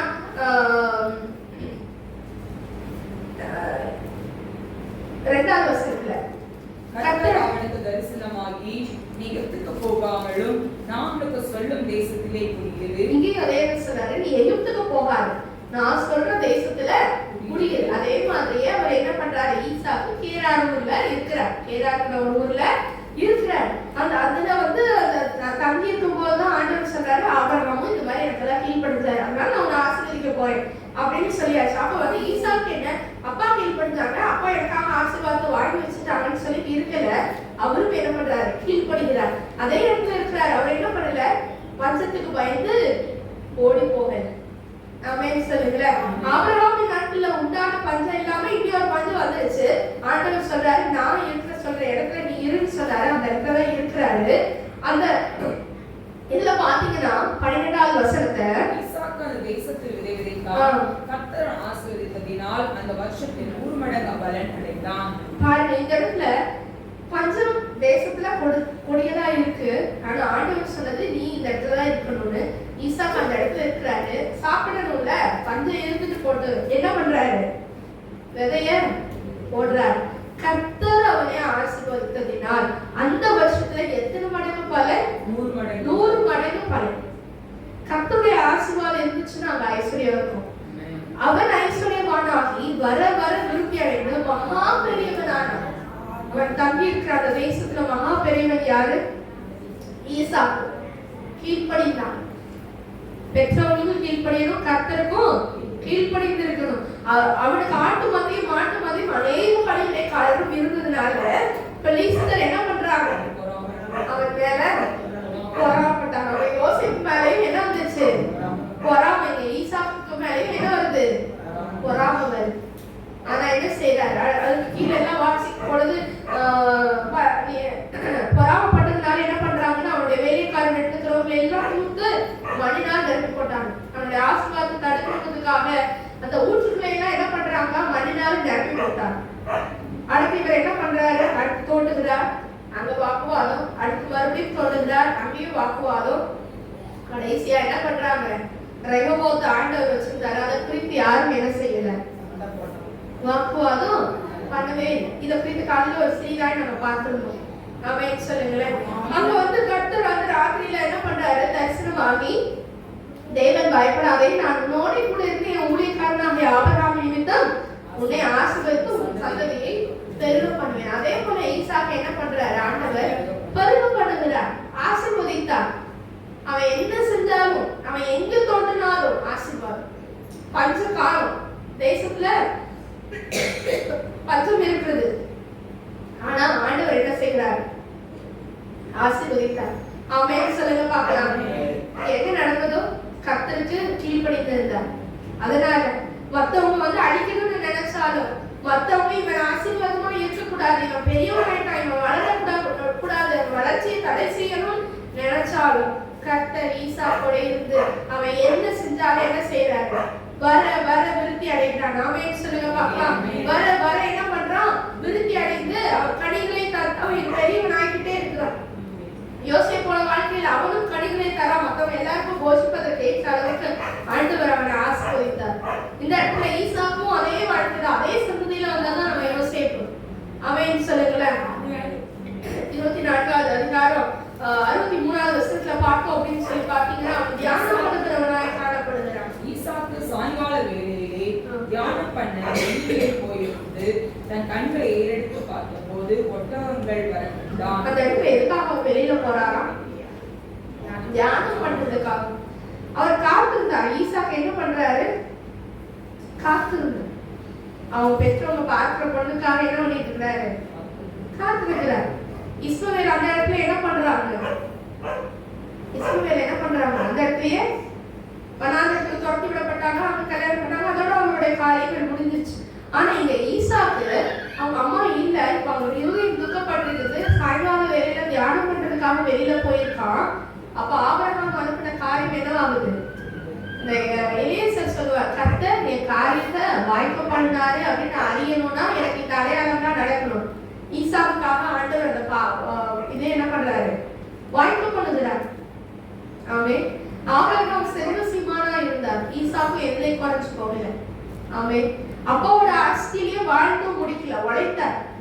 நீ காலையில பார்த்தோம் இல்லையா, சோம்பேறிகளுக்கு ஆண்டவர் உதவி செய்ய சொல்லுங்க. சோம்பேறியா இருக்கிறது ஆண்டவருக்கு பிடிக்காது. ஆபிரகாம் பத்தி அந்த எலியேசர் சொல்லும் போது அவர் ரொம்ப செல்வ சீமானா இருந்தார். அவருக்கு அவ்வளோ அவங்க ஒரே இடத்துல கூடி இருப்பதற்கு இடமே பத்தல, அந்த அளவுக்கு என்னவா இருந்தாங்க, ஆசீர்வதிக்கப்பட்டவங்களா இருந்தார். அப்பாவோட ஆசீர்வாதத்தை நம்ம வாழ்ந்துட்டு போலாம். ஈசாக்கு இருக்குல்ல, என்ன செய்யறாரு, பஞ்சக்கால் கொடுக்கலாம் அப்படின்னு அவர் நினைக்கல. பஞ்சகாலத்துல அவர் விதைத்தார். தேவன் என்ன செய்யறாரு? அதை விளைய செய்கிறார். அதுக்கு 100 மடங்கு பலனை கொடுக்கிறார். வர வர என்ன பண்றாரு? நம்ம இன்னைக்கு ஒரு முயற்சி எடுக்காம உழைப்பு போடாம சாக்கு போக்கு சொல்லுகிறவர்களாக நம்ம என்ன பண்ணக்கூடாது, இருக்கக்கூடாது. என்ன செய்யணும்? நம்ம வாழ்க்கையில நம்ம கையின் பிரயாசங்கள் ஆசீர்வதிக்கப்படணும்னா, நம்ம கையின் பிரயாசங்களை ஒரு ஆசீர்வாதத்தை பார்த்து மீதி துணிக்கு எடுக்கணும்னா நம்மளோட உழைப்பு இருக்கணும், முயற்சி இருக்கணும். சோம்பேறியா வீட்டுல உட்கார்ந்து இருக்க கூடாது. ஆமென். கணக்கு வழக்கு தெரிஞ்சிருக்கணும். வாங்கணும் கொடுத்தோம் முடிஞ்சோம்லாம் இல்லை. எப்படி இருக்கணும்? நம்ம வாங்குற ஒவ்வொரு பைசாவிலும் என்ன இருக்கணும்? ஞானம் வேணும். ஆமென் சொல்லுங்க. வீணாய் செலவு பண்ணாதபடிக்கான ஒரு ஞானம். இதே இளையகுமாரனை பார்க்கும்போது அவனோட அப்பாவோட ஆஸ்திகளை எடுத்துட்டு போனாரு. ஆனா அவர் பெருக பண்ணல, அழிச்சு போட்டார். இங்க ஈசாவுக்கு அப்பாவோட ஆஸ்தி இருக்கு. இப்ப தேசத்துல பஞ்சம், அப்பாவோட ஆஸ்தியில சாப்பிட்டுக்கலாம். ஆனா அவர் அதை செய்யல. ஆமென் சொல்லுங்களேன். இது நாமளும் எப்படிப்பட்டவங்களா இருக்கணும்?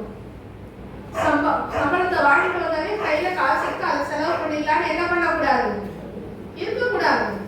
ஆண்டவர் முக்கியமான நடப்பதற்கு ஏற்ற ஞானத்தை கொடுத்துருக்காரு. ஒரு மாசத்துக்கு செலவு பண்ணுவதற்கு ஏற்ற ஒரு ஞானம் வேண்டும். இல்லைன்னா என்ன பண்ணணும்? ஆண்டவர்கிட்ட கேட்டு வாங்கணும். 10 நாள் செலவு பண்ணி 15ஆம் தேதி கடன் வாங்கக்கூடிய காரியங்கள் இருக்கக்கூடாது. ஆமே. கட்டிட்டு ஒரு காரியத்தை பார்த்துட்டு நம்ம காரியங்களை முடித்துக் கொள்ளலாம். யோபு 1:1 வாசிக்கலாம். யோபுவின் புத்தகம் 1ஆம் அதிகாரம் 1வது வசனம். ஊத்ஸ் தேசத்திலே யோபு என்னும் பெயர் கொண்ட ஒரு மனுஷன் இருந்தான். ஊத்ஸ் அப்படிங்கிற ஒரு தேசத்துல யோபுங்கிற ஒரு மனுஷன் இருந்தான். அந்த மனிதன் உத்தமனும் சன்மார்க்கனும் தேவனுக்கு பயந்து பொல்லாப்புக்கு விலகுகிறவனுமாய் இருந்தான். என்ன பண்றாராம்? அவருடைய குணாதிசயங்கள் என்ன? அந்த மனுஷன் உத்தமன், சன்மார்க்கன், தேவனுக்கு பயந்து. எந்த ஆசீர்வதிக்கப்பட்ட பிள்ளைங்களை நீங்க எடுத்தாலும் அவங்களுக்குள்ள என்ன இருந்துச்சு? கர்த்தருக்கு பயப்படுகிற பயம் இருந்துச்சு. தேவனுக்கு பயந்து பொல்லாப்புக்கு விலகுகிறவர். யோசேப்பு எப்படி ஒரு பாவத்துக்கு விலகி ஓடினானோ அதே போல யோபு என்ன பண்ணுகிறவரா இருக்கிறார்? பொல்லாப்புக்கு விலகுகிற மனுஷனாய் காணப்படுகிறார். ஆமென் சொல்லுங்களேன். அப்ப அந்த இடத்துல 8வது வசனத்தை வாசிச்சோம்னா கர்த்தர் சாத்தானை பார்த்து கேட்கிறார், தாசனாகிய யோபின் மேல் கவனம் வைத்தாயோ? என் தாசனாகிய யோபின் மேல கவனம் வைத்தாயோ? சும்மா சாத்தானை பார்த்து ஆண்டவர் கேட்கிறார். ஏன் அப்படின்னா கவனம் ஏன் வைக்கிறேன்னு கேட்டா, அவன் உத்தமன், சன்மார்க்கன், தேவனுக்கு பயந்து அப்படி இருந்தோம்னாவே சாத்தானுக்கோட கண்ணை நம்ம படாம இருக்கணும். கரெக்டா? இப்ப யோசேப்பு அப்படிதான் இருந்தாரு. சாத்தானோட கவனம் யோசேப்பு மேல போனதுனாலதான் ஒரு பொம்பளை வந்தாங்க. கரெக்டா? அப்ப யோபு அதே மாதிரிதான் இருக்கிறாரு. அவன் உத்தமன், சன்மார்க்கன், தேவனுக்கு பயந்து பொல்லாப்புக்கு விலகுகிற ஒரு மனுஷன். கண்டிப்பா இந்த பிசாசு என்ன பண்ணிருப்பான்? என் பையனை தொட்டிருப்பான் அப்படின்னு சொல்லிட்டு யார் கேட்கிறாங்க? ஆண்டவர் சாத்தானை பார்த்து கேட்கிறார். அடுத்தது என்ன சொல்லப்பட்டிருக்குன்னு பாத்தீங்கன்னா 9வது வசனத்துல அதற்கு சாத்தான் கொடுக்கிற ரிப்ளை பாருங்க. அதற்கு சாத்தான் கர்த்தருக்கு பிரதியுத்தரமாக, யோபு விருதாவாகவா தேவனுக்கு பயந்து நடக்கிறான்? யோபு விருதாவாகவா? சும்மாவா அவன் தேவனுக்கு பயந்து நடக்கிறான்? இப்ப தேவனுக்கு பயந்து நடக்கிறான்றத யார் அறிக்கை செய்யறாங்க? சாத்தான். சாத்தான் ஆண்டவர் பேசுறார். அவனை சும்மாவா அறிக்கை செய்யற 10வது வசனத்தை பாருங்க. நீ அவனையும் அவன் வீட்டையும் அவனுக்கு உண்டான எல்லாவற்றையும் சுற்றி வேலி அடைக்கவில்லையோ? நீர் அவனையும் அவன் வீட்டையும் அவனுக்கு உண்டான எல்லாவற்றையும் சுற்றி வேலி அடைக்கவில்லையோ? அவன் கைகளின் கிரியையை ஆசீர்வதித்து, அவன் கைகளின் கிரியையை ஆசீர்வதித்து. யோபுவோட கைகளின் கிரியை ஆசீர்வதித்ததற்கு காரணம் என்ன? அவன் உத்தமன், சன்மார்க்கன், தேவனுக்கு பயந்து பொல்லாப்புக்கு விலகி ஓடுகிறவன். அதனால அவன் கைகளின் கிரியை ஆசீர்வாதத்திற்கு அவனுடைய சம்பத்து தேசத்துல பெருகிற்று. அப்ப நம்ம சம்பத்து தேசத்துல பெருகணும்னா நாம என்ன செய்யணும்? கர்த்தருக்கு பயந்து என்ன பண்ணணும்? உத்தமனாய் இருக்கணும். உத்தமனாய் இருந்தார், அவன் குடும்பம் காக்கப்பட்டது. நாமளும் உத்தமனாய் இருக்கணும். தேவனுக்கு பயப்படணும், பொல்லாப்புக்கு விலகி ஓடணும். அப்படின்னா ஆண்டவர் என்ன செய்வாராம்? அவனையும் அவன் வீட்டையும் அவனுக்கு உண்டான எல்லாத்தையும் சுற்றி வேலை அடிச்சிருக்கீங்க. அதனாலதான் என்னால என்ன பண்ண முடியல? வேலையை தாண்டி என்னால உள்ள போக முடியல. நம்ம செவிக்கு போது சொல்லுவோம், யோபு 1:10 படி வேலையை அடித்து பாதுகாத்துக் கொள்ளுங்க இசப்பான். 1:10 இதுதான் ரகசியம். ஏன் வேலையை அடைத்தார்? அவனையும் அவன் வீட்டையும் அவனுக்கு உண்டான எல்லாவற்றையும், இப்ப நமக்கு இருக்கிற எல்லாவற்றையும், நம்ம வண்டி வச்சிருந்தாலும் சரி, நம்ம வீட்டுல இருக்க ஜிம்மினாலும் சரி, நம்மளுக்குரிய எதுவா இருந்தாலும் எல்லாத்தையும் சுற்றி வேலையை அடைத்திருப்பார். அந்த வேலையை தாண்டி சாத்தானால உள்ள வர முடியாது. ஆமென் சொல்லுங்களேன். அந்த வேலையை தாண்டி யார் வர முடியாது? சாத்தான் உள்ள வர முடியாது. அவன் பர்மிஷன் கேட்கிறான், அந்த வேலையை தாண்டி என்னால போக முடியல, நீங்க வேலையை அடைச்சு வச்சிருக்கீங்க, அதனாலதான் நான் என்ன பண்ணல, உள்ள போல. அப்போ இங்க ஆண்டவருக்கு ஒரு சேலஞ்ச் மாதிரி ஆயிடுச்சு. நீங்க ஆசீர்வச்சதுனாலதான் அவன் என்ன பண்றான், அவங்களுக்கு பயந்து நடக்கிறான் அப்படின்னு உடனே சரி ஓகே நீ வயசுக்கு என்ன பண்றியோ செஞ்சுக்கோ. அப்ப என்ன பண்றாரு, ஆண்டவர் அனுமதிக்கிறார். இந்த இடத்துல ஆண்டவர் அனுமதிக்கிறாரு. அடுத்தது பாத்தீங்கன்னா 1வது காரியம், அடுத்த இந்த சம்பவம் எல்லாம் தெரியும். அவனோட ஆஸ்தி எல்லாம் ஒரே நாள்ல போயிடுச்சு. அவனோட பிள்ளைங்க இறந்து போயிட்டாங்க. இப்ப ஒய்ஃபும் ஹஸ்பண்ட் மட்டும்தான் இருக்காங்க. இப்ப அழுதான் முடியும். 22வது வசனத்தை படிப்போமா? எல்லாவற்றிலும் யோபு பாவம் செய்யவும் இல்லை. அதுக்கு முன்னாடி வசனத்தை வாசிச்சோம். நிர்வாணியாய் என் தாயின் கர்ப்பத்திலிருந்து வந்தேன், நிர்வாணியாய் அவரிடத்தில் திரும்புவேன். கர்த்தர் கொடுத்தார், கர்த்தர் எடுத்தார், கர்த்தருடைய நாமத்துக்கு ஸ்தோத்திரம் என்றான். இவை எல்லாவற்றிலும் யோபு பாவம் செய்யவும் இல்லை, தேவனை பற்றி குறை சொல்லவும் இல்லை. ஆமென் சொல்லுங்க. நம்ம மாஸ்டர் போனா ஒரு கோழி குஞ்சு செத்தாலே நம்ம மனசு என்ன ஆகும்? கோழி வளர்த்தா தெரியும். கோழி வளர்க்குறாங்க, இந்த மேல் வளர்த்தா எங்க வீட்டுல எங்க அத்தை நல்லா கோழியெல்லாம் நல்லா வளர்ப்பாங்க. அப்ப என்ன ஆகும் பாத்தீங்கன்னா, ஒரு கோழிக்கு என்ன ஆயிடுச்சு அப்படின்னா உடம்பு சரியில்லைன்னா என்ன பண்ணிடுவாங்க, அவங்க அங்கே இங்கேயும் நடந்துட்டு இருப்பாங்க, ஐயோ போய் சேர்த்துருவாங்க. அடுத்த ஒரு வாரத்துல அடுத்த கோழியும் செத்து போயிடும். கோழி வந்துச்சு அப்படி லைனா எல்லாத்துக்கும் செத்து போயிடுவாங்க. அப்ப என்ன இருக்கும், சாதாரண ஒரு கோழி சாவதே நம்மளால என்ன பண்ணிக்க முடியாது, தாய்க்க முடியாது. நம்ம சரி ராகுல் எல்லாருக்குமே தெரியும் அந்த காரியங்கள் எல்லாம். அவரால் அதை என்ன பண்ண முடியாது, ஏற்றுக்கொள்ளவே முடியாது.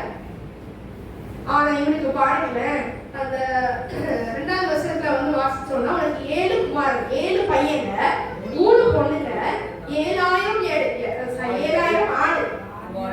ஆடு எத்தனை இருந்துச்சு? 7000 இருந்துச்சு. 1-2 செத்தாலே தாங்க முடியாது. 7000 ஆடு காலி, 3000 ஒட்டகம். இதெல்லாம் வைக்கிறதுக்கு இப்ப 7000 இடம் வைக்கணும்னா அவனுக்கு எவ்வளவு பெரிய இடம் இருந்திருக்கும் இல்லையா? 3000 ஒட்டகம், 500 ஏர்மாடு, 500 கழுதை. இது எல்லாமே இதுக்கு இல்லாம பணிபுரிக்க வேலைக்கு நம்ம இதெல்லாம் பார்க்கணும்னா கண்டிப்பா வேலைக்கு ஆரம்பிக்கணும். கரெக்டா? இத்தனை வேலைக்காரங்க இருக்கிறாங்க, இத்தனை ஒரே நாள்ல போயிடுச்சு. யோசிங்களேன். பெரிய பிள்ளைய பார்த்து அழுகுதா, சின்ன பிள்ளைய பார்த்து அழுகுதா, எப்படி இருக்கும் யோசித்து பாருங்களேன். நமக்கு அருமையான ஒருத்தர் இலக்கு கொடுக்கறதே நம்மளுக்கு அவ்வளவு கஷ்டமா இருக்கு. அங்க 10 பேர் ஒரே நாள்ல இறந்து போயிட்டாங்க. யாரு தூக்கி வச்சு அழுகுறது கூட அவருக்கு என்ன பண்ணல, அவர் சாவியை குடிச்சிட்டு தலையில மொட்டை அடிச்சுட்டு தரையில விழுந்து பணிச்சு, நான் நிர்வாணியா, நான் ஒண்ணும் இல்லாம தான் இந்த உலகத்துக்குள்ள வந்தேன், உலகத்துக்குள்ள நம்ம வரும்போது ஒண்ணும் இல்லாம தான் வந்தோம், நிர்வாணியாய் அவ்விடத்துக்கு திரும்புவேன், நம்ம சாகும்போது நம்ம ஒண்ணும் இல்லாம தான் போக போறோம். கர்த்தர் இவ்வளவு நாள் எனக்கு கொடுத்துட்டார், கர்த்தர் எடுத்தார், அவருடைய நாமத்துக்கு ஸ்தோத்திரம்னு சொல்லிட்டு யோபு பாவம் செய்யவும் இல்லை, குறை சொல்லவும் இல்லை. ஆமென் சொல்லுங்களேன். பாவம் செய்யல, தேவனை பத்தி ஒரு குறையும் சொல்ல, என்ன ஆண்டவர் எப்படி பண்ணிட்டீங்களே அப்படின்னு என்ன பண்ணல, குறை சொல்லவும் இல்லை. அவன் இன்னும் உத்தமத்துல இருக்கிறான். அடுத்த மனைவி கேட்கிறாங்க, நீங்க தேவனை தூசித்து ஜீவனை விடுங்க. அடுத்து மறுபடியுமே பாத்தீங்கன்னா 2வது அதிகாரத்துல பாத்தீங்கன்னா 3வது வசனத்துல, அப்பொழுது கர்த்தர் சாத்தானை நோக்கி, நீ என் தாசனாக யோபின் மேல் கவனம் வைத்தாயோ அப்படின்னு சொல்லி மறுபடியும் அதேதான், உத்தமன் சன்மார்க்கன் தேவனுக்கு பயந்து பொல்லாப்புக்கு விலகுறவனாகிய மனுஷனாகிய அவனை போல பூமியில ஒருத்தருமே இல்லைன்னு யார் சாட்சி சொன்னாங்க? ஆண்டவர் சாட்சி சொல்றாரு. முகாந்திரம் இல்லாம, எந்த ஒரு நோக்கமும் இல்லாம நீ அவனை நிர்மூலமாக்கும்படி நீ என்ன ஏவுன, அவனை நிர்மூலமாக்கும்படி நீ என்ன ஏவுன போதிலும் அவன் இன்னும் உத்தமத்துல எப்படி இருக்கிறான்? அப்ப நாம எப்படி இருக்கணும்? எல்லாமே இழந்தாலும் நம்ம எப்படி இருக்கணும்? உத்தமத்துல உறுதியா இருக்கணும். அடிக்கடி நம்ம சொல்லக்கூடிய உண்மையில மனுஷனுக்கு ஓகே இல்ல, நான் உலகத்துல கேட்கிறேன், நம்ம இந்த உலகத்துல உண்மையா இருந்தா அது சும்மா சொல்லுங்களேன்.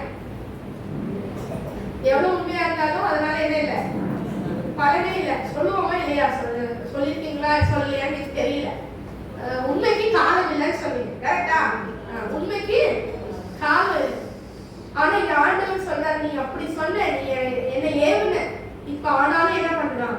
அவன் உத்தமத்துல உறுதியா இருக்கிறான். அப்ப வந்து அவன் சொல்றான், தோளுக்கு பதிலா தோலை கொடுத்துருவான். அவனோட தோளுக்கு பதிலா பிள்ளைங்களோட தோலை கொடுத்தாச்சு. ஜீவனுக்கு பதிலாக தனக்கு உண்டான எல்லாத்தையும் மனுஷன் கொடுத்துருவார். ஆனா நீங்க அவங்க கையை நீட்டி அவன் எலும்பையும் மாம்சத்தையும் தொடுவீரானால் அப்பொழுது அவன் முகத்துக்கு எதிர என்ன பண்ணுவாரு?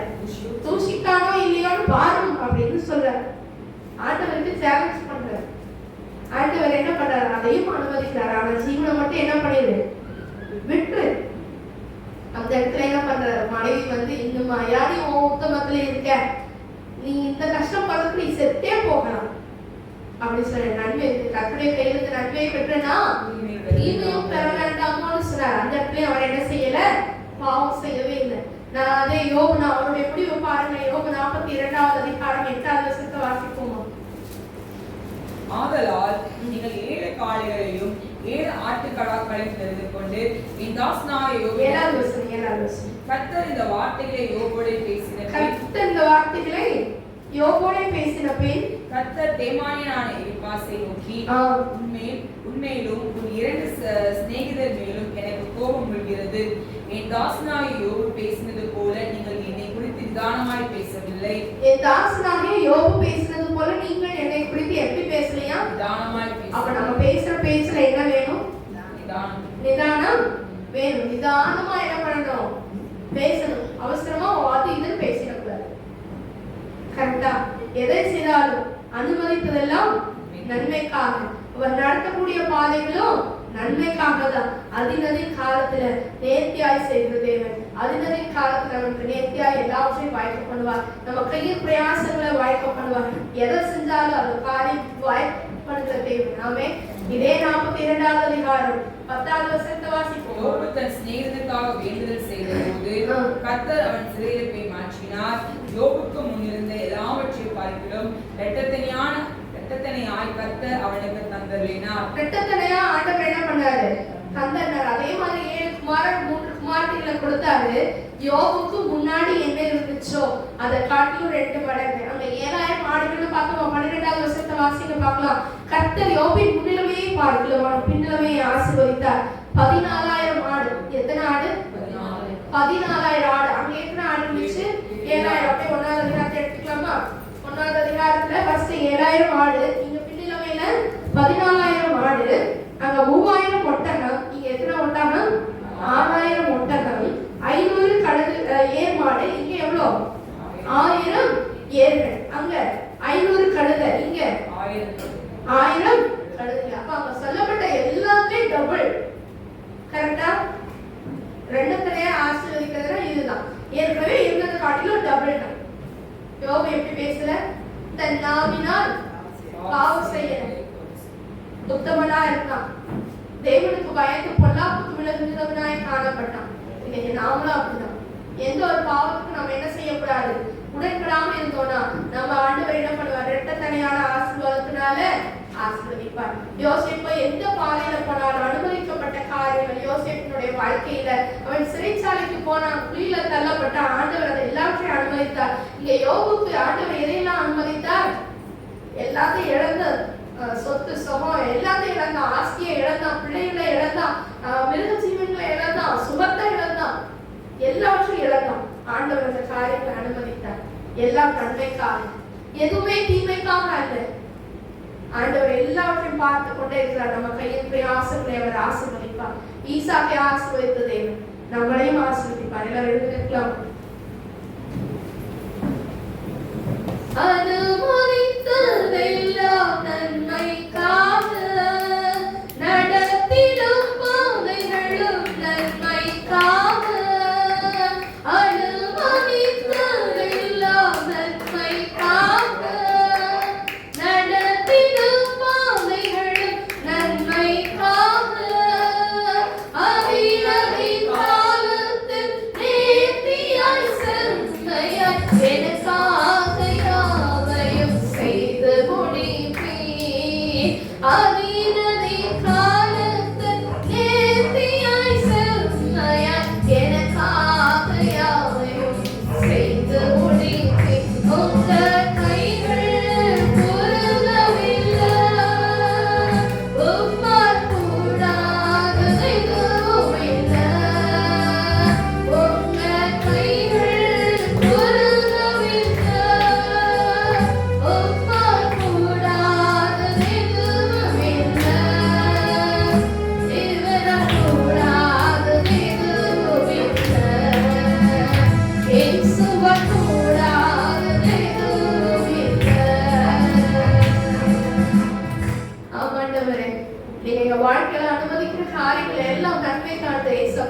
யோசேப்பை போல நாங்கள் பாடுகளை பட்டாகும் ஆண்டவரே, யோசேப்பு கர்த்தருக்கு பயப்படுகிற பயம் இருந்தது போல எங்க வாழ்க்கையில உமக்கு பயப்படுகிற பயம் எங்களுக்கு வேண்டும் அப்பா.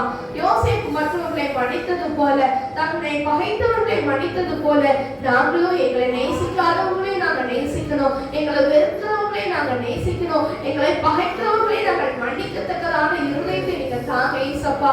நீங்க சிலுவையில இருக்கும் பொழுது மன்னிச்சீங்களே, அதே மன்னிக்கிற கூட எங்களுக்குள்ள தாங்க ஏசப்பா. தீமையை நன்மையாய் மாறப்படுகிற தேவன், எங்க வாழ்க்கையில் அனுமதிக்கிற காரியங்கள் பாதைகள் எல்லாவற்றிலும் எங்களுடைய வாயின் வார்த்தைகளுடைய கருத்துல ஒப்பு விடுகிறோம். அதுவரை நியாய பிரமாண புஸ்தகத்துல இருக்க எழுதப்பட்டிருக்கிறவர்கள் உங்க வாயிலிருந்து பிரியாதிருப்பதாக சொல்லியிருக்கீங்க. எங்க வாயின் வார்த்தைகளை யோபுவை போல நாங்களும் நிதானமாய் பேச, யோபுவை போல இசப்பா நாங்களும் உண்மை தூசித்து விடாதபடிக்கு உங்களுடைய வசனத்தை எடுத்து பேசுகிறவர்களா, உங்களுடைய வார்த்தையின் அனுரை பட்டயத்தை எடுத்து நாங்கள் பயன்படுத்தத்தக்கதாய் எங்களுடைய இருதயத்தை ஒரு விஷயம் நீங்க பக்குவப்படுத்தி விடாங்க. எங்க இருதயத்துக்குள்ள நீங்க வாங்க. எல்லாரும் கேளுங்க பார்க்கலாம். எங்க இருதயத்துக்குள்ள வாங்க இசப்பா, எங்க இருதயத்துக்குள்ள வாங்க. இருதயம் உத்தமமா இருக்கணும், பொல்லாப்புக்கு விலகி ஓடுகிறதா இருக்கணும், சுத்த இருதயத்துக்குள்ள ஆண்டவர் வாசம் பண்ணுகிறவராய் இருக்கிறார் இசப்பா. அப்படிப்பட்டதான சுத்த இருதயத்தை எங்களுக்குள்ள சிருஷ்டிக்கப்பா. அப்படிப்பட்டதான காரியங்கள் ஆண்டவர் எங்களுக்கு தாங்க.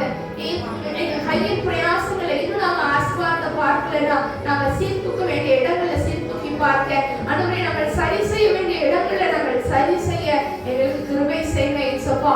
நீங்க எங்களுக்கு கிருபை செய்வீராக